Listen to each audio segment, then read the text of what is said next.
দর কষাকষির মধ্য দিয়ে শেষ হলো ঢাকা ওয়াশিংটনের দ্বিতীয় দফার আলোচনা। কিছু ক্ষেত্রে ঐকমত্যে না পৌঁছালেও যুক্তরাষ্ট্র শুল্ক কমাবে বলে আশা সরকারের। তবে শুল্ক বিরতিতে আলোচনায় ঢিলেমি ছিল বাংলাদেশের, বলছেন বিশ্লেষকরা। এদিকে পাল্টা শুল্কের শঙ্কায় বাংলাদেশ থেকে পোশাকের ক্রয়াদেশ পিছিয়ে দিয়েছে বিখ্যাত ওয়ালমার্ট, স্থগিত করেছে বেশ কিছু অর্ডারও।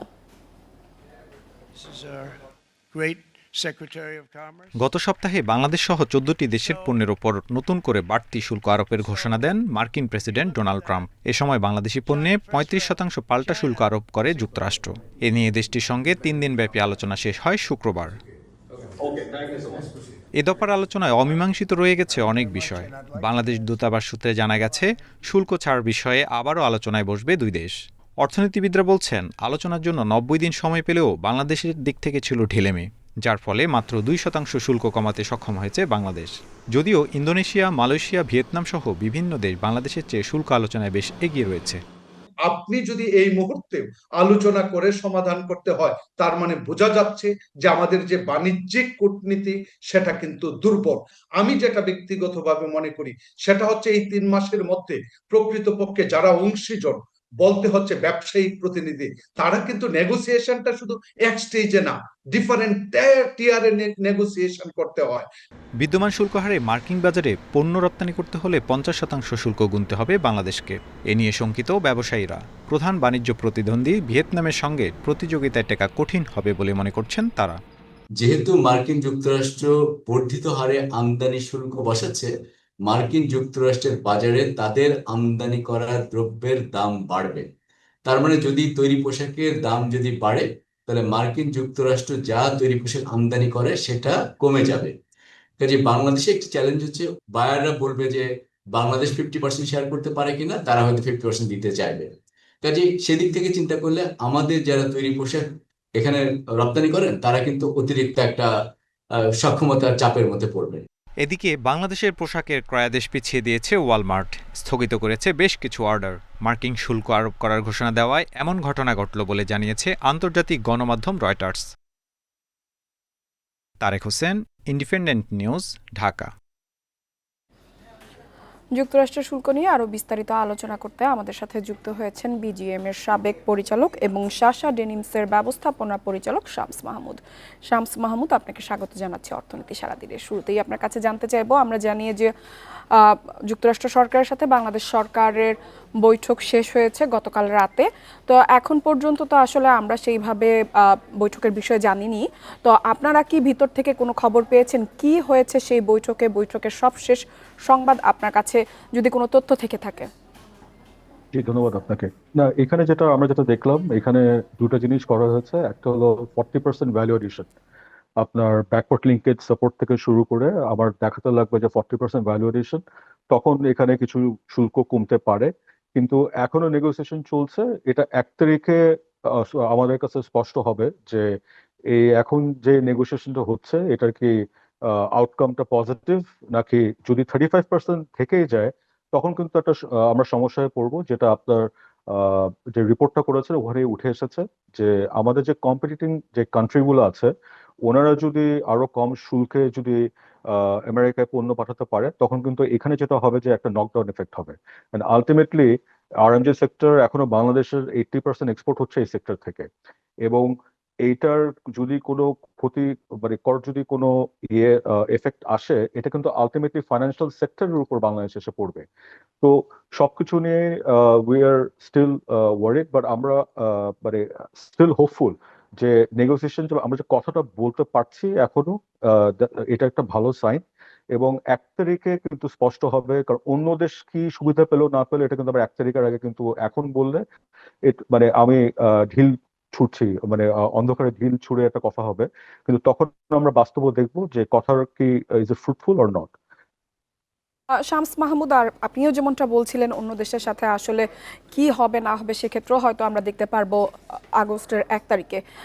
তারপরেও আমরা দেখছি ভিয়েতনাম কিন্তু অনেকটা এগিয়ে গেছে শুল্কের বিষয়ে। সেক্ষেত্রে যেরকমটা বিশ্লেষকরাও বলছিলেন যে শুল্ক নিয়ে আলোচনায় যুক্তরাষ্ট্রের সাথে আসলে আমাদের কিছুটা হলেও, আপনার কি মনে হয় যে আমাদের পক্ষ থেকে আসলে কিছুটা ঢিলেমি ছিল?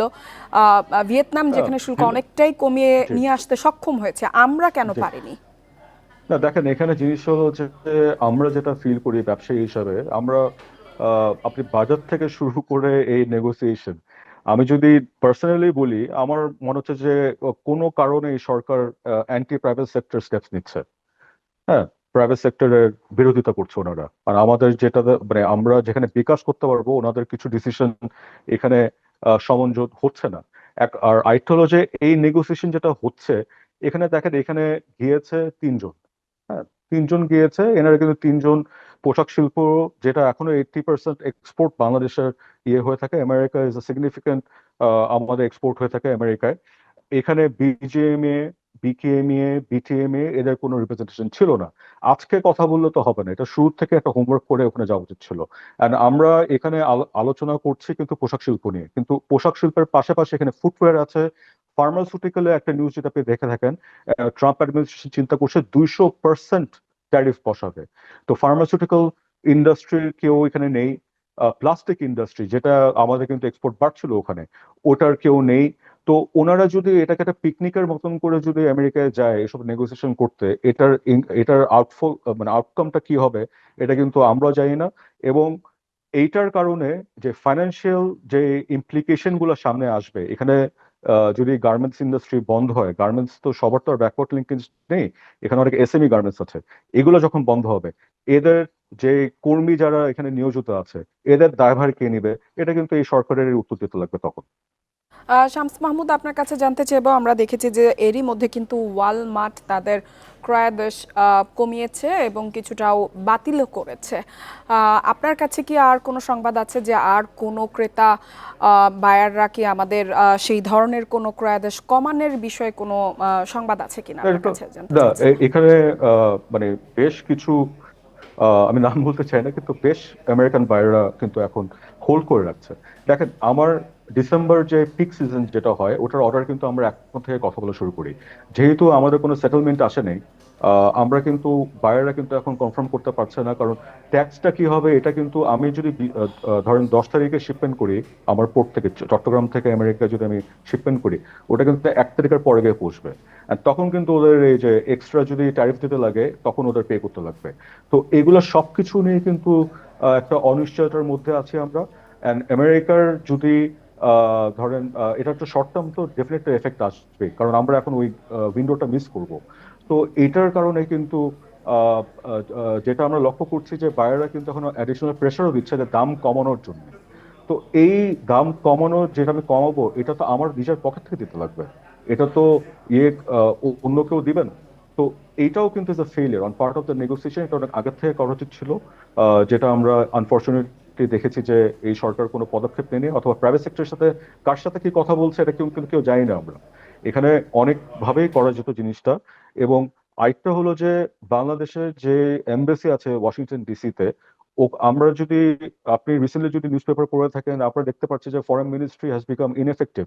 ওখানেও যে উইন্ডো যে চ্যানেল কমিউনিকেশন গুলো করার কথা ছিল ওগুলো কিন্তু করেনি।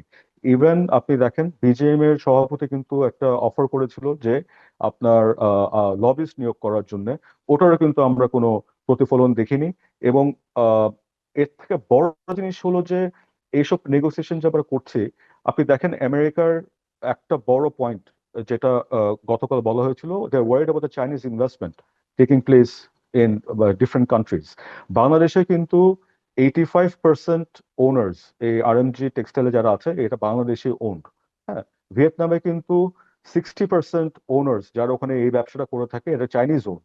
তো আমাদের যে এত বড় একটা অ্যাডভান্টেজ আছে, ট্রান্সশিপমেন্টের ভয়টা নেই, এটা কিন্তু কিভাবে উল্লেখ করছে অথবা ধরে তুলছে বাংলাদেশ যে প্রতিনিধি দল আছে, এটা আমরা এখনো জানি না ঠিক করে। এবং আরেকটা হলো যে বিগত 7 দিন যদি আপনি নিউজ পেপার দেখেন, দেখবেন যে এখানে চাইনিজ ইনভেস্টমেন্ট আসছে, চাইনিজরা এটা করছে, হ্যান করছে, এসব নিউজে পুরো ভরা নিউজ পেপার। এখন এইসব নিউজ তো 1 তারিখের পরও আপনারা যখন জানেন যে আমেরিকার একটা বড় একটা টকিং পয়েন্ট, একটা নেগোসিয়েশনের পয়েন্ট, এটা আপনি তো 1 তারিখ পর্যন্ত ওয়েট করে এসব কথা বলতে পারতেন। তো এই সময় এটা করাও কিন্তু ইট শোস যে গভর্নমেন্ট এটাকে কত লাইটলি নিচ্ছে। এটা একটা শুক্রবারে পূর্বাঞ্চলে পিকনিক করার মতন করে যদি ট্রিট করে, এটার আউটকাম আমরা মনে করি না যে রিয়েলিস্টিক কোনো আউটকাম অথবা পজিটিভ কোনো আউটকাম আসবে। শামস মাহমুদ, আপনি যেই পয়েন্টগুলোর কথা বললেন সেক্ষেত্রে কিন্তু অনেকটাই নিরাশার কথাই আমরা উঠে এসেছে আপনার বক্তব্যে। তারপরেও আপনার কাছে জানতে চাইব, ক্রেতাদের কাছ থেকে যে দাম কমানোর বিষয়ে আপনি বলছিলেন, যখন আমাদের দেশে আলোচনা হচ্ছে যে ক্রেতাদের কাছ থেকে কিভাবে দাম বাড়ানো যায়, সেক্ষেত্রে এখন যদি দাম কমানো হয় আসলে কি আমরা খুব একটা লাভবান হব? আমরা কি আমাদের এই তৈরি পোশাক শিল্প ধরে রাখতে পারবো? না, এটা তো একটা কম্পিটিশনের বাংলাদেশের কিছু অ্যাডভান্টেজ আছে, কিন্তু এখন জিনিস হলো যে আপনি এই বাজেটে যেমন যেটা আছে এআইটি, আপনি একদিকে বলছেন ইউএস কটন বাংলাদেশে আসলে ওয়্যারহাউসিং অপরচুনিটি দিবেন, এটার বাড়াবেন, সেল বাড়াবেন, আবার অন্যদিকে আপনি 2% এআইটি বসিয়ে দিবেন। তো কন্ট্রাডিকশন যেটা হচ্ছে, এই জিনিসগুলো সব কন্ট্রাডিকশন যতক্ষণ ধরে থাকবে, আপনি যতই ভালো পলিসি নেন, কিন্তু কন্ট্রাডিকশন যখন থাকবে তখন কিন্তু পলিসি ভালো কিছু সুফল নিয়ে আসবে না। শামস মাহমুদ, আমাদের সাথে যোগ দেওয়ার জন্য আপনাকে অসংখ্য ধন্যবাদ। ধন্যবাদ। চলে যাচ্ছি পরবর্তী সংবাদে। চলতি বছরের প্রথম 3 মাসে নেট বিদেশে বিনিয়োগ এসেছে 86,46,00,000,000 আগের বছরের একই সময়ের চেয়ে, যা 114.31% বেশি। আগের 3 মাসের তুলনায় যা বেড়েছে 76%। সম্প্রতি বাংলাদেশ ব্যাংকের প্রতিবেদনে এ তথ্য উঠে এসেছে। রাজনৈতিক অস্থিরতা, গ্যাস বিদ্যুতের সংকট সহ বিভিন্ন কারণে দীর্ঘদিন ধরে প্রত্যক্ষ বিদেশি বিনিয়োগ বা এফডিআই এ মন্দাভাব চলছিল। গত বছরের শেষ 6 মাসে তা 71% কমে যায়। তবে চলতি বছরের প্রথম 3 মাসে এফডিআই আসার হার বেড়েছে। বাংলাদেশ ব্যাংকের হিসাব অনুযায়ী চলতি বছরের প্রথম 3 মাসে দেশে মোট $158 কোটি এফডিআই এসেছে। এর মধ্যে $71 কোটি ফেরত নিয়ে গেছেন বিদেশি বিনিয়োগকারীরা। সেই হিসেবে গত জানুয়ারি থেকে মার্চ সময়ে নেট এফডিআই এসেছে $86 কোটি বেশি।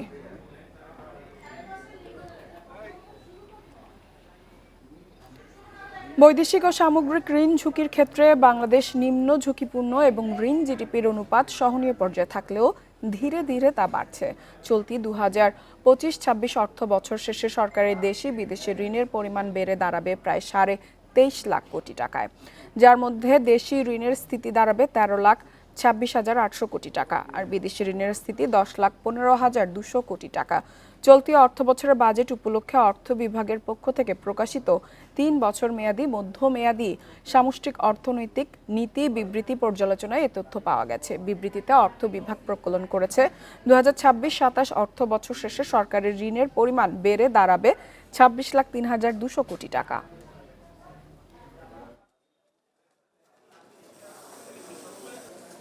বিশ্বব্যাংকের দক্ষিণ এশিয়া অঞ্চলের নতুন ভাইস প্রেসিডেন্ট জোহানেস জুড শনিবার ঢাকায় এসে পৌঁছেছেন।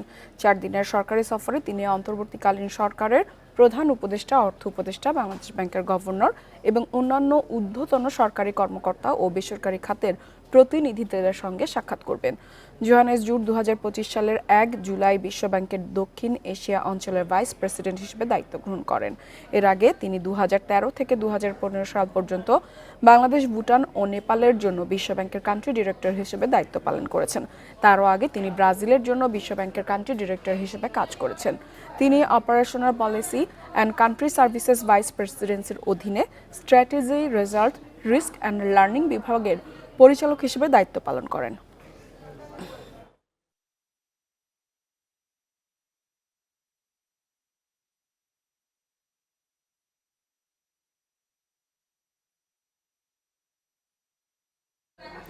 পতন কাটিয়ে ঊর্ধ্বমুখী ধারায় ফেরার ইঙ্গিত দিয়েছে দেশের শেয়ার বাজার। ফলে গেল সপ্তাহে টানা 5 দিন ধরে বেড়েছে ডিএসইর প্রধান সূচক। এতে সপ্তাহ জুড়ে দাম বাড়ার তালিকায় নাম লিখিয়েছে 300-র বেশি প্রতিষ্ঠান। ফলে বেড়েছে মূল্যসূচক ও বাজার মূলধন।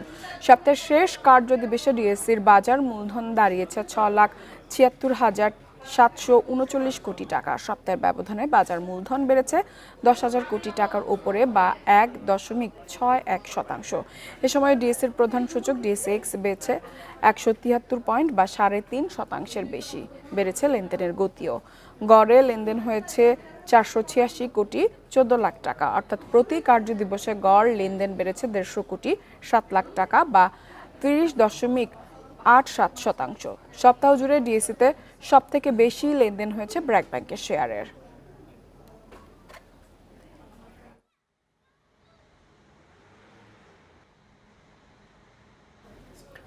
বৃষ্টি কমায় ফেনী সহ বিভিন্ন জেলার প্লাবিত এলাকা থেকে পানি নামা শুরু করেছে। এসব এলাকায় ক্ষয়ক্ষতি নিরূপণের কাজ শুরু করেছে কৃষি ও প্রাণী সম্পদ বিভাগ। কর্মকর্তারা জানান, ক্ষতিগ্রস্তদের তালিকা তৈরি কাজ চলছে। বরাদ্দ পেলেই ক্ষতিগ্রস্তদের সহায়তা পৌঁছে দেওয়া হবে। ফেনীর ফুলগাজী ও পরশুরামে বন্যা পরিস্থিতির উন্নতি হলেও ছাগলনাইয়া সদর ও দাগনভূঞা উপজেলার কিছু অংশ তলিয়ে আছে। দুর্গত এলাকায় পানি নামার সাথে স্পষ্ট হচ্ছে ক্ষয়ক্ষতি।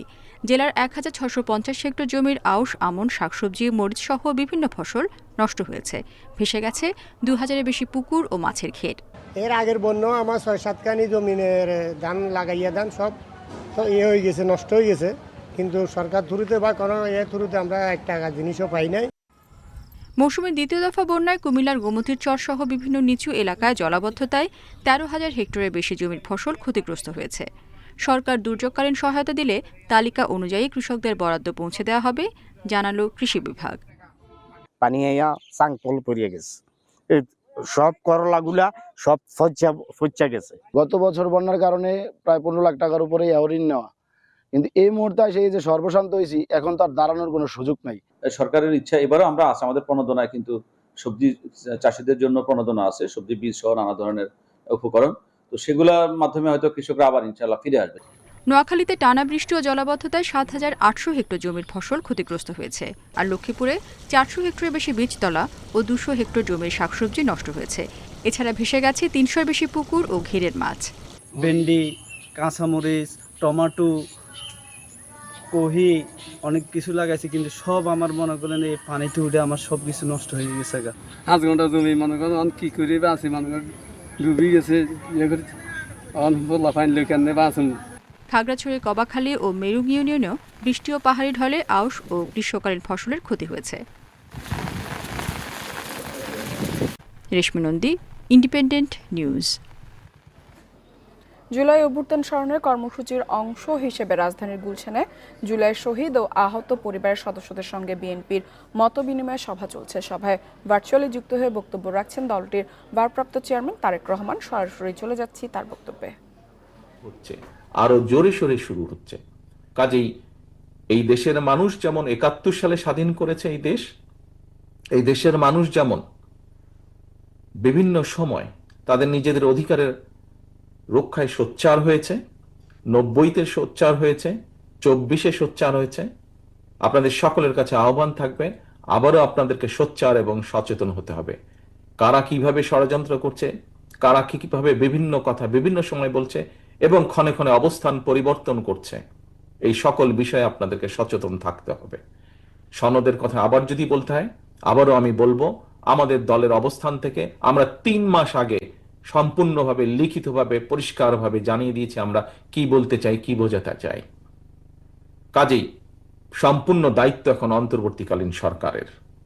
তারা কতটুকু কি করবে না করবে, কাদেরকে নিয়ে কি করবে না করবে, সেটি তাদের ব্যাপার। এখানে আমাদের আর কোনো কিছু বলার নেই, বক্তব্য নেই। আমরা তো উপস্থাপন করেই দিয়েছি। আমরা যদি দেশ পরিচালনার দায়িত্বে থাকতাম, অবশ্যই আমরা প্রশাসনকে কঠোরভাবে, যেহেতু প্রশাসনের মধ্যে বিভিন্ন জায়গায় এখনো বিগত স্বৈরাচারের ভূত লুকিয়ে আছে, কাজেই সেই ভূত এবং বর্তমানে নতুন কোনো ভূত যদি থাকে, তারা কি ষড়যন্ত্র করছে, সেই ষড়যন্ত্র সম্পর্কে সচেতন সবাইকে হতে হবে। যদি আমরা সচেতন না হই, এই দেশকে টিকিয়ে রাখা মুশকিল হবে। ধন্যবাদ। আসসালামু আলাইকুম। আমি ইসমাইল হোসেন রাব্বির বড় বোন বলতেছি। আমার ভাই ঢাকা বাংলা মোটরে মেট্রো নিচে গুলি খায়। আমরা 2 বোন, আপনারা দেখেছেন, 2 বোন লাশের মিছিল কাঁধে নিয়ে গিয়েছিল। 2 বোন লাশের মিছিল কাঁধে নিয়েছিল। সেই 2 বোনের ভিতরে আমি একজন। আপনারা সবাই বলেন, আপনাদের কাছে একটা প্রশ্ন, আপনারা সবাই বলেন আমার ভাই বিএনপি করে, ছাত্র নেতা, কিন্তু আজ পর্যন্ত আমার বাবা মার পাশে বিএনপির কে দাঁড়াইছে আমি সেটা স্যারের কাছে জিজ্ঞাসা করতে চাই। আমার বাবা রিক্সা চালক, আমার মা আরবি টিউশনি করে আমার ভাইকে পড়াশোনা করাইছে, আমার বোন আরবি বাংলা টিউশনি করে পড়াশোনা করছে। আজ পর্যন্ত স্যার আমাদের পাশে বিএনপির কে দাঁড়াইছে? আমার বাবা এখনো রিক্সা চালায় খায়, তাহলে আমার ভাই যদি ছাত্র জুলাই অভ্যুত্থান স্মরণে বক্তব্য রাখছিলেন তারেক রহমান। চলে যাচ্ছে সংবাদে। ফেনীর বন্যায় শুধু ফসলের ক্ষতি নয়, কেড়ে নিয়েছে কৃষকের স্বপ্ন। ফুলগাজীর মুন্সিরহাটের কৃষক রাসেল গরু হারিয়ে শোকে কাতর। এছাড়াও ঘেরের মাছ ও পোল্ট্রি খামারের ক্ষয়ক্ষতিতে দিশেহারা তার মতো আরও অনেকেই। ক্ষতিগ্রস্তদের তালিকা করে প্রণোদনা দেওয়া হবে বলে জানিয়েছেন জেলা প্রশাসক। ফেনীর ফুলগাজীর মুন্সিরহাট ইউনিয়নের কমুয়া গ্রামের কৃষক রাসেল সাধ্যের সবটুকু দিয়ে লালন করেছিলেন দুটি গরু। উদ্দেশ্য আগামী কোরবানির হাটে বিক্রি, কিন্তু প্রকৃতির নির্মম আঘাতে সে স্বপ্ন এখন অতীত। বানের পানিতে ভেসে যাওয়া গরু হারিয়ে দিশেহারা রাসেল। সত্যি আমার গরু বাসায় নিয়ে গেছে, তখন আমরা সবাই অনেকজন গেছে, গ্রামীওয়ালা যাই সবাই কাতর হয়ে গেছে, গরু আর ফিরে আনতে পারে নাই, গরু মারা গেছে। ঘরের মুখ আছে, মুখ বরাবর ভাঙনারা ভাঙছে। এখনো কোনো সরকারি কোনো লোক কোনো কর্মকর্তা আসে এখনো দেখেও না। শুধু রাসেলই নয়, তার মতো আরও অনেক কৃষক, উদ্যোক্তা ও খামারির স্বপ্ন কেড়ে নিয়েছে বন্যা। একটা জায়গাতে 4-5টা রাখছি, তো ওই চাবাচাবি করে অনেকগুলো মুরগি নষ্ট হয়েছে। বাড়িতে পানি উঠছে, গরু ঘরেও পানি, আর থাকার ঘরেও পানি, বাচ্চা কাচ্চা নিয়ে বহুত কষ্ট হইতে আছে। ক্ষতি পুষিয়ে নিতে ক্ষতিগ্রস্তদের তালিকা করে সে অনুযায়ী প্রণোদনা দেওয়া হবে বলে জানিয়েছেন জেলা প্রশাসন। ক্ষতিগ্রস্ত খামারি রয়েছেন তাদেরকে কিভাবে পুনর্বাসন করা যায় সে বিষয়টি আমরা দেখব, এবং এই রকম আপনাদেরকেও আহ্বান করব যারা এরকম ক্ষতিগ্রস্ত আছে তাদের যদি পূর্ণাঙ্গ ঠিকানা আমাদেরকে দেওয়া হয় আমরা অবশ্যই জেলা প্রশাসনের পক্ষ থেকে, সরকারের পক্ষ থেকে তাদের পাশে দাঁড়াবো। এবারে বন্যায় 2000-এর বেশি পুকুর ও মাছের ঘের ভেসে গেছে। প্রাণী সম্পদে এখন পর্যন্ত প্রায় 65 লাখ টাকার ক্ষতি হয়েছে। Independent news. এই ছিল অর্থনীতি সারাদিনের আজকের আয়োজনে। ইন্ডিপেন্ডেন্ট টেলিভিশনের সব খবর আরও জানতে চোখ রাখুন ফেসবুক, ইউটিউব এবং এক্সে। আমন্ত্রণ আমাদের পরবর্তী সংবাদে।